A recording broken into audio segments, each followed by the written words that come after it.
પ્રાર્થના સંદેશ ન્યૂઝમાં આપનું સ્વાગત છે। માતરના બલાડા ગામમાં મૃત્યુ બાદ પણ સુખેથી અંતિમ સંસ્કાર નહીં। મૃત્યુ બાદ 24 કલાક સુધી મૃતદેહને અંતિમ સંસ્કાર માટે કરવો પડ્યો રઝળપાટ। બલાડા ગામમાં જગ્યા મામલે અંતિમ વિધિ અટકાવતા વિવાદ સર્જાયો। નનામી લઈ સ્મશાનની જગ્યાએ અંતિમ વિધિ કરવા પહોંચેલા ડાઘુઓને અંતિમ સંસ્કાર કરતા રોકવામાં આવ્યા। સ્થાનિક જયંતિભાઈ હરિભાઈ નામના વ્યક્તિએ સ્મશાનની જગ્યાએ અંતિમ વિધિ કરતા રોક્યા હતા। અનેક રજૂઆતો બાદ પણ આજ દિન સુધી સ્મશાનની જગ્યાએ કોઈ જ સુવિધા નથી કરાઈ। મહિલા સરપંચે મધ્યસ્થી કરીને મામલો થાળે પાડ્યો। સરપંચની રજૂઆત કરતા મહિલા સરપંચે જેસીબીથી જગ્યાની સાફ સફાઈ કરાવી અંતિમ સંસ્કાર કરાવડાવ્યા। ટૂંક સમયમાં સ્મશાનની જગ્યાએ વરંડો અને સુવિધાઓ કરી આપવાની સરપંચે બાંયધરી આપી।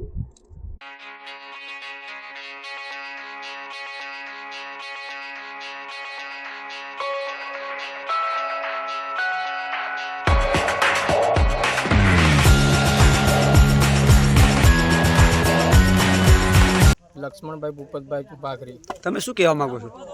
નમસ્તે સર, અમે કહેવા માંગીએ છીએ કે અમારે 15 થી 20 વર્ષથી આ પોઝિશન છે સાહેબ અમારા સ્મશાનની।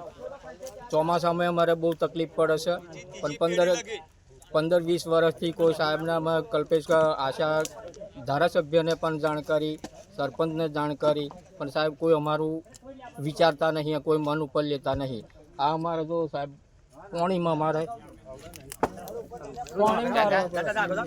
સાહેબ અમારા ચોમાસામાં બહુ તકલીફ પડે છે। અમે ચોગર લઈ જઈને બારિયા હતા, અત્યારે કાલના અમે સાહેબ બેસી રહ્યા હતા લઈને મળદું, પણ અમે આવી જગ્યાએ ચો લાવીએ તે સાહેબ સરપંચ સાહેબ આવીને પણ અમને સાફ સફાઈ કરી આલી। ફરી અમે 24 કલાક પછી અમે અમારા સ્મશાનમાં લઈને આવ્યા મળદું, તો લગીને લઈને બેસી રહ્યા સાહેબ આખી રાત। આ જગ્યા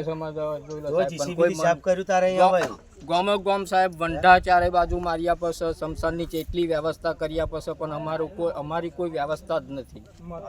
મત લેવાના માટે 150 થી 200 મત છે સાહેબ। મત લેવાના હોય ત્યારે અમારી જો આવે છે, પછી હું કોણ ને તું કોણ, પછી કોઈ અમારું વિચારતા નહીં, કોઈ મન ઉપર નહીં લેતા। જીસીબી લાયા જો બાવરિયા ઉપર તોડીને એક બાજુ સાઈડમાં કર્યા હતા, અમારી જગ્યા થી આવવાની બરોબર છે। જમીન વાળો તો તે છતાં સાહેબ આટલી અમારી જગ્યા હતી, આ પડતર છે બધી, આ ડાંગર રોપેલી છે એ બધી અમે અહીંયા આગળ સ્મશાન અમારું હતું, પણ એ લોકોએ પાછા પાડોશી લોકો ખેતરવાળા ભાઈ એક જમીન બનાવી દીધી, ખેતર બનાવી દીધું અને પાક પકવવા માંડ્યો સાહેબ।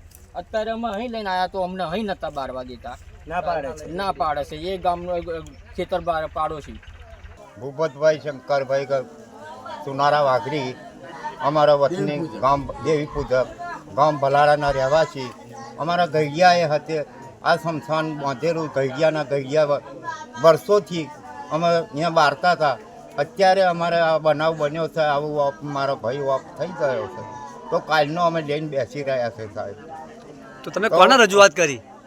અમે સરપંચને રજૂઆત કરી, સરપંચ આવ્યા હતા, જીસીબીએ અમને સાફ કરી આપ્યું છે। કેટલા વર્ષોથી તમે આ સ્મશાનનો ઉપયોગ કરતા હતા? વર્ષોથી સાહેબ, પેઢીથી અમે એ સ્મશાનમાં અમે અગન દાગ દઈએ। અત્યારે કોને ના પાડી તમને?